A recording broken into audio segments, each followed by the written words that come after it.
আগামী এক বছরের মধ্যে জাতীয় নির্বাচনের কোনো সম্ভাবনা দেখছেন না রাষ্ট্রবিজ্ঞানী ডক্টর সাব্বির আহমেদ। রাষ্ট্র ব্যবস্থার সংস্কারের জন্য যেসব কমিশন গঠন করা হয়েছে তাদেরকে রাজনৈতিক দলগুলোর মতামত নেয়ার পরামর্শ দেন তিনি। আশিকিন প্রিন্সের রিপোর্ট। ঢালাইয়ের সেরা প্রিমিয়ার সিমেন্ট। আমাদের সঙ্গে থাকুন, আমরা একসঙ্গে সংস্কার করব, এটা আমাদের সবার দায়িত্ব।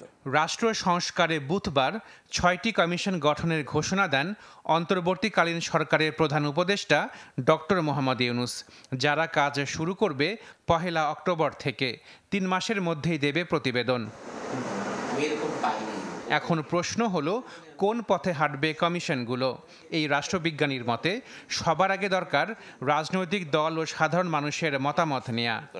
এখন হয়তো কমিশন করা হয়েছে, ৯০ সালেও কিন্তু এরকম একটা কাজ করা হয়েছে, মানে রাজনৈতিক দলগুলো সহযোগিতার অভাবে আলোর মুখ দেখে নেই। পলিটিশিয়ানদেরকে আপনার কনফিডেন্সে নিতে হবে। সুতরাং আমার মনে হয় এই রিফর্ম কমিশনগুলো যদি তারা শুরু থেকেই এই কাজটা করে, পলিটিশিয়ানদের কথাগুলো বেশি শোনার চেষ্টা করে, তারা এই দেশকে কীভাবে পাবে, এটা যদি একটা মিউচুয়াল ডায়ালগের মধ্য দিয়ে এই রিফর্ম কমিশনগুলো কাজ করে, সেটা বরং বেটার রেজাল্ট দিতে পারে।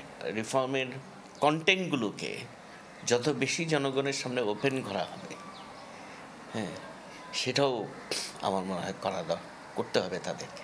ডক্টর সাব্বিরের মতে ৩ মাসের মধ্যে কমিশনের পক্ষে প্রতিবেদন দাখিল সম্ভব নয়। সব মিলিয়ে আগামী এক বছরের মধ্যে ভোটের কোনো সম্ভাবনা নেই বলেও মনে করেন তিনি।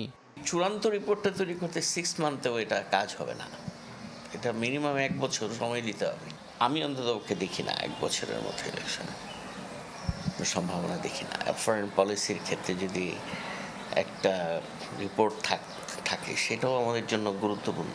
সব রকম সংস্কার ছাড়া কোনো নির্বাচনই গ্রহণযোগ্য হবে না বলেই মনে করেন এই রাষ্ট্রবিজ্ঞানী। রাজনৈতিক দলগুলোর মধ্যে অন্ততপক্ষে সব জায়গায় না হোক, কিছু কিছু জায়গায় একটা ঐক্যমত তৈরি হবে।